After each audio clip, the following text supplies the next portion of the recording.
আমার বাবা অনেক ভালো ছিল। জলে সিক্ত জানালে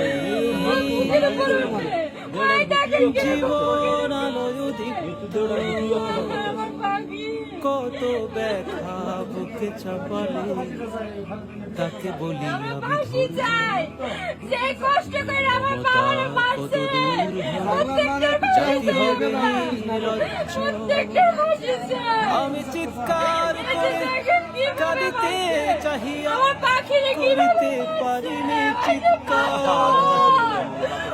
আমি চিৎকার করে কাঁদিতে চাহিয়া করিতে পারিনি চিৎকার বুকের ব্যথা বুকে চাপায়ে নিজেকে দিয়েছি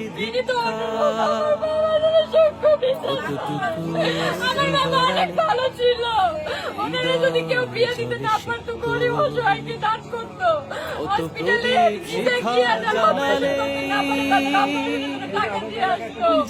মানুষকে অসহায় তারা তাদেরকে সে হেল্প করতো। আমার মামা অনেক ভালো মানুষ ছিল, অনেক ভালো মানুষ ছিল, অনেক ভালো মানুষ ছিল আমার মামা। আমার ভাই বোনদের রেটিং করে দিছে। এই ভাই এই বোন কার মুখের দিকে তাকাইবে, কার মুখের দিকে? আমার মামারে মইরা গেছে, জানটা নাই, তাও টানতে টানতে আইনে আমার মামারে কি অত্যাচার ভাবে কি নির্দিষ্ট ভাবে মারছে। আপনাদের কাছে আমার অনুরোধ এবং মাননীয় আইনমন্ত্রীর কাছে আমার বিনীত অনুরোধ, তিনি যেন সূক্ষ্ম বিচারটা পাইয়ে দেয় আমাদের।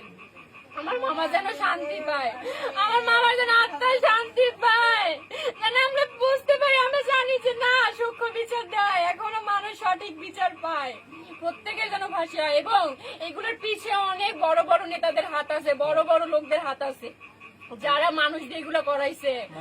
হ্যাঁ, আমি এদের কাছে আমি চাই আপনারা সব বের করেন, সব বের করেন। আমার মামারে কি কষ্ট দিয়ে মারছে, আমার পাখিরে কি কষ্ট দিয়ে মারছে, আমার পাখি আর অনেক জায়গায় প্রথম এক জায়গায় আরেক জায়গা দিয়ে মারছিল।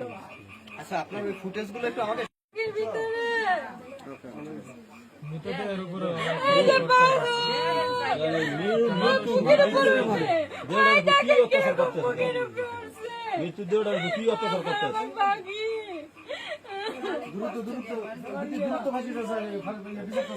আমরা ফাঁসি চাই, যে কষ্ট করে আমার বাবারে মারছে প্রত্যেকটা ফাঁসি চাই। এসে দেখেন কিভাবে মারছে, আমার পাখিরে কিভাবে মারছে, ওই যে পাথর মারছে, হাত বাঁধা, হাত বাঁধা। আমার পাখি, আমার পাখি রে, আমার পাখি। আপনাদের বিনীত অনুরোধ, আমার বাবা যেন সূক্ষ্ম বিচার পায়।